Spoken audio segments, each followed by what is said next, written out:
Greetings, everybody. Welcome back. We have today another one of the Grumpy Gardener shows. Yep. It's a medicine show today, I guess. There is no cure for aging. All right. Yeah, that's a fact. And so I don't have any solutions, but I do have some discussions and suggestions about it. It's just the other day I was watching YouTube, and one of Aretha Franklin's pieces came up. I went, oh boy, Aretha. Oh, I love Aretha. And so I clicked on it and I started listening, and well, the picture of the album cover there. And, Aretha, she was mid-30s maybe, something on that order. Young. Nice, young. She looked fresh. I looked at the picture, I said, oh man, Aretha sure has gotten old, hasn't she? Well, we all lose our youth. Glad she's still with us. Yeah, then, well, the next day, Ellen informs me, oh, by the way, Aretha Franklin died last night. Yeah, well, this kind of stuff happens a lot. Death likes to whisper in my ear. It says, somebody else is going away. Yeah, frequent. I'll talk about a favorite musician one day.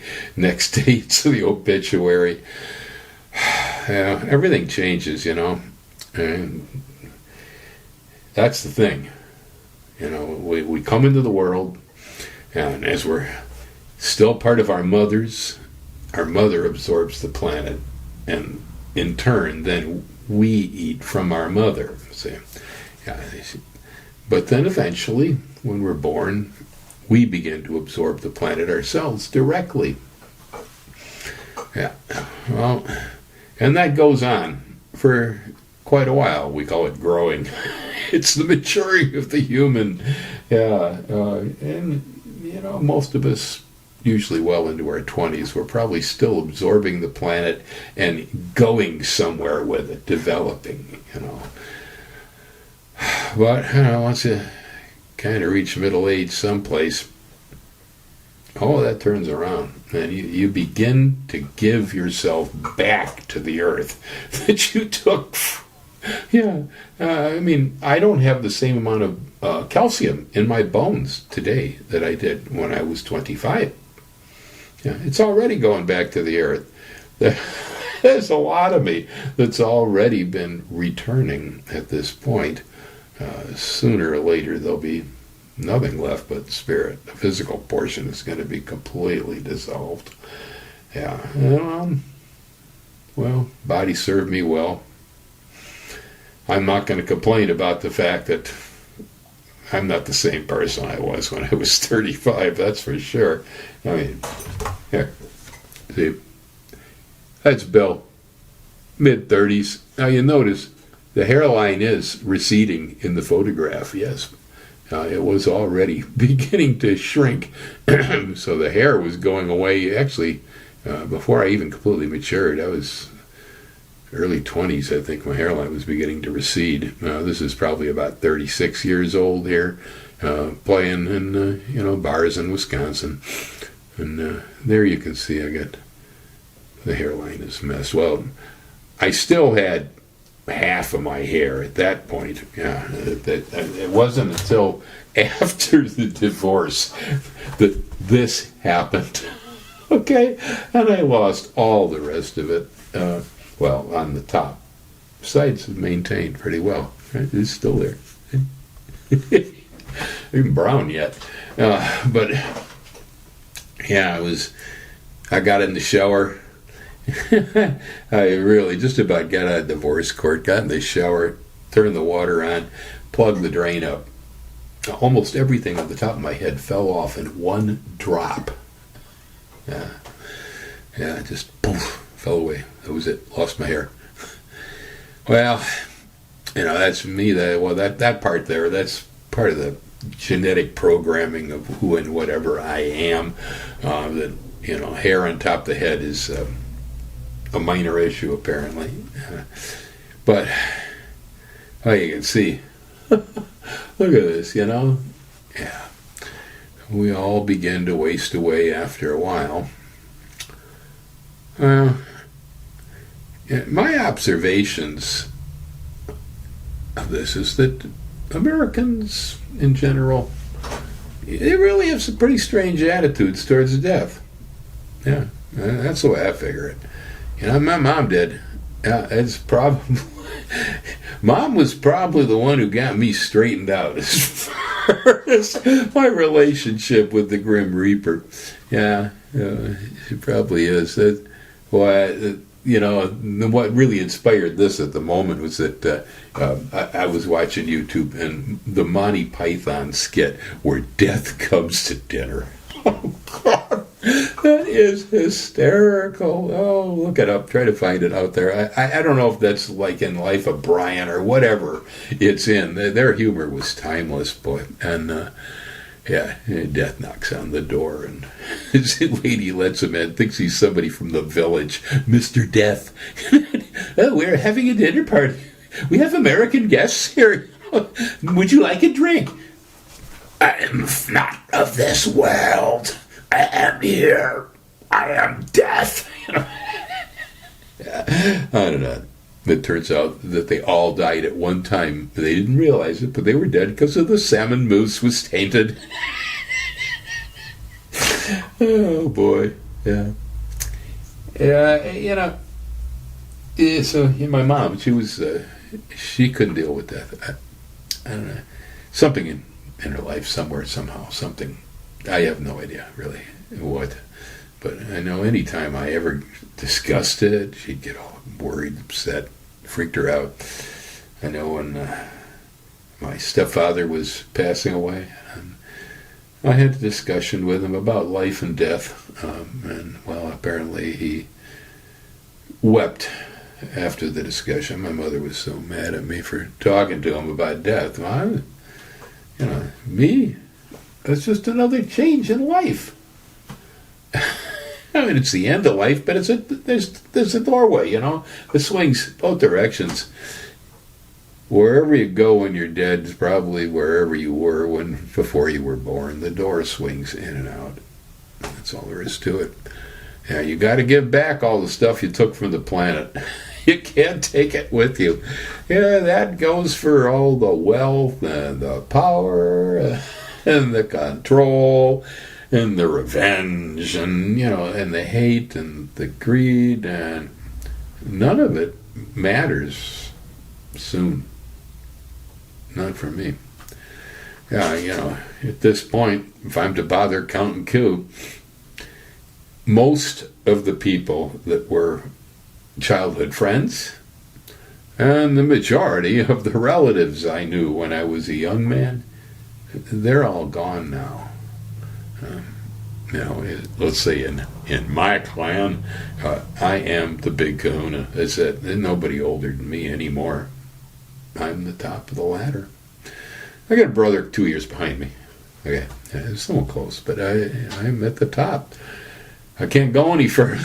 There's nobody above me anymore as far as that goes. And so, a pretty good chance that my time ain't long either. The friends I grew up with, almost every one of them is gone. Yeah. Life is full of good times and life is full of pain and suffering, and it's a combination. You never get here without experiencing, the full spectrum. But, when I think back about, some of the great beer parties of my youth with childhood friends, and, hysterical, funny times, just roaring in the aisles, having so much fun. The memories are, they're really smiley for me. They never go away. It was so much fun, those friends.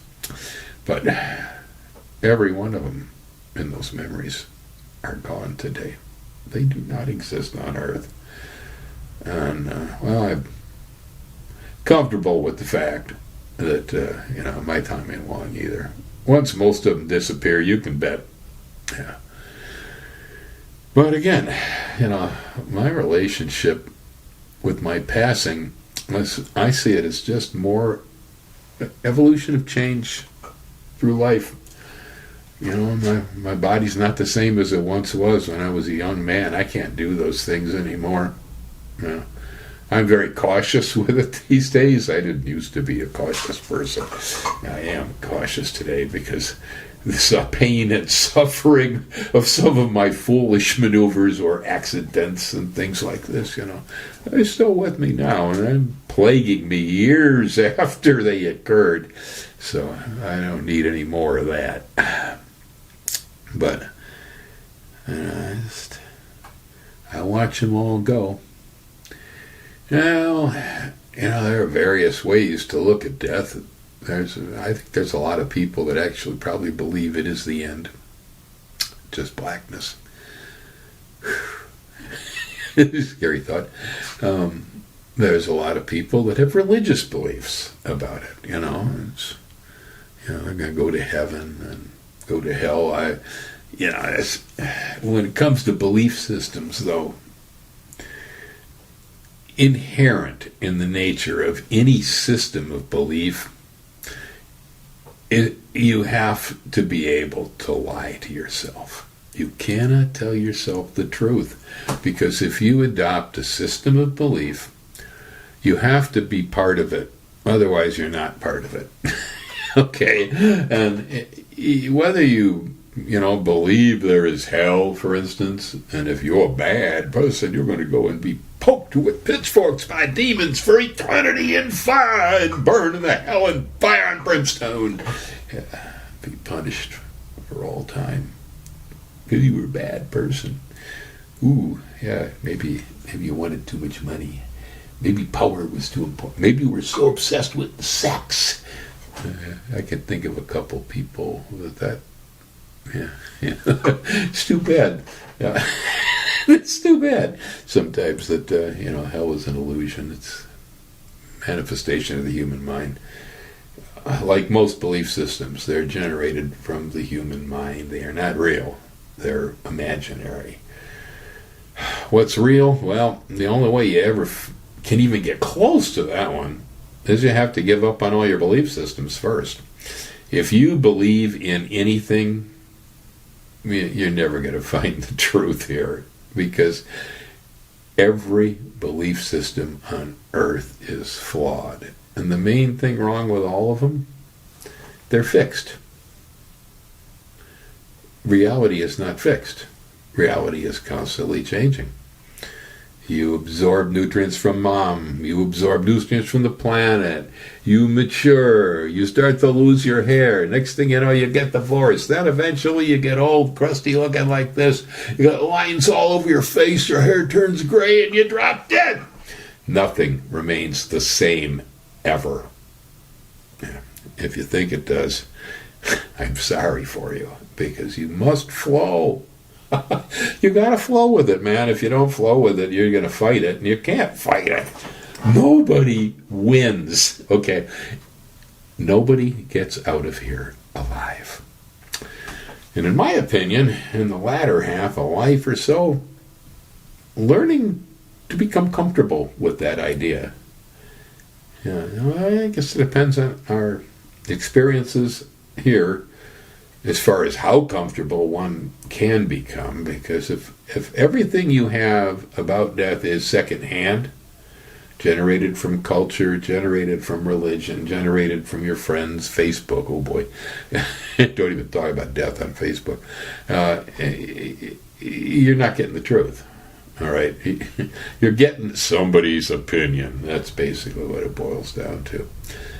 It's until you dispatch the opinions and the beliefs and the understandings you think you have, open yourself up to whatever it is that exists beyond what you believe, then maybe you'll come close. Yeah, and maybe you start to get there. In my world, it just meant that the human is not totally physical. That's what reality seems to teach me. Yeah, I have stories out there on YouTube about friends who, after passing, have literally come to visit me. And so the physical presence of the human is a minor and temporary one. I'm pretty sure of that. Pretty sure. It's not part of any belief system. It's just that reality keeps forcing that at me. Yeah. Too many times I run across people who no longer have bodies who are still around.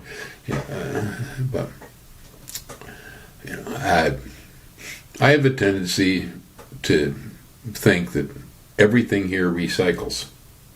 Yeah, I believe it was on PBS one time. Deepak Chopra, yeah, if you're familiar with him, what sort of metaphysical physicist sort of character. He's into medicine and all this, but he's also into spiritualism. And they had asked him, how do you feel about reincarnation?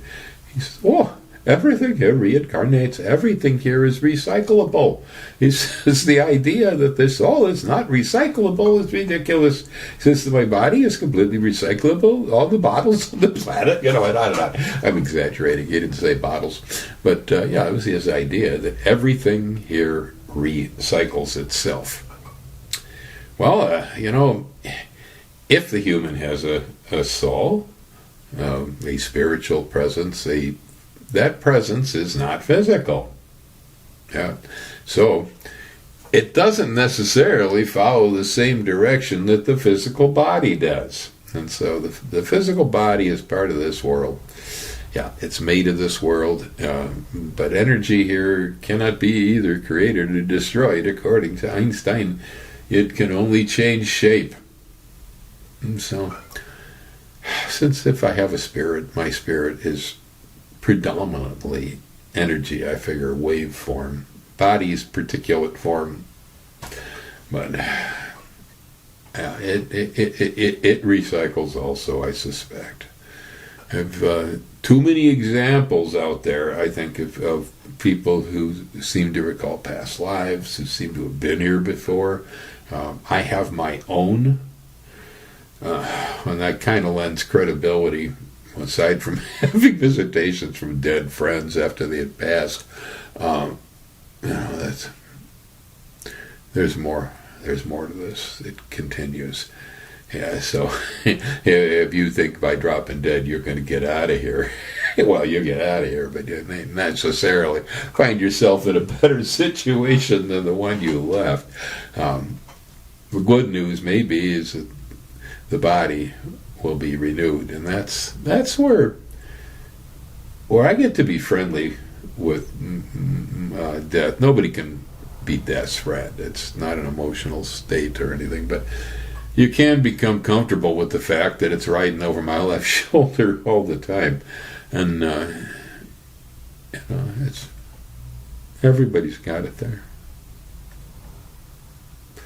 It's whether it worries you or not as to whether it's a problem.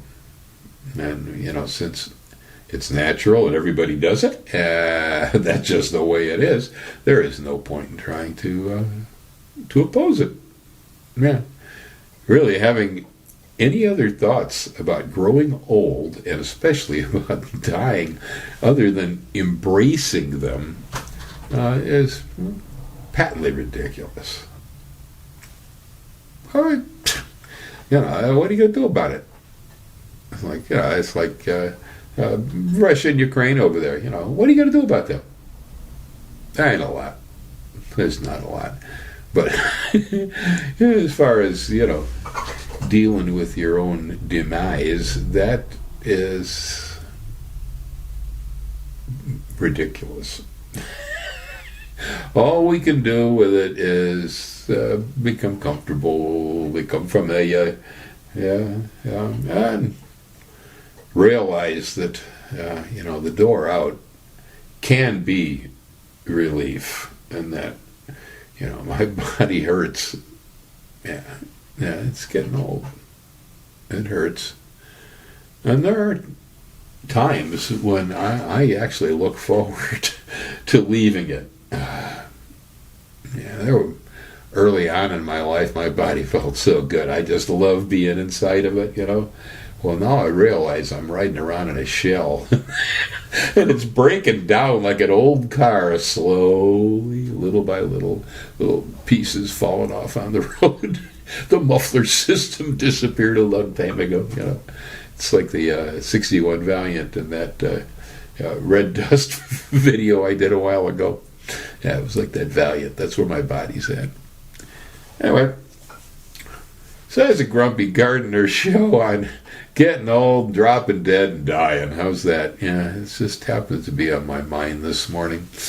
And if anybody knows what Monty Python Death Comes to Dinner in, I didn't catch just what sketch with it. That's one of their movies or what it is, but oh man. All I can say is I was hysterical pounding. Yeah, okay. Aloha. Hang loose, folks. Later. Until later.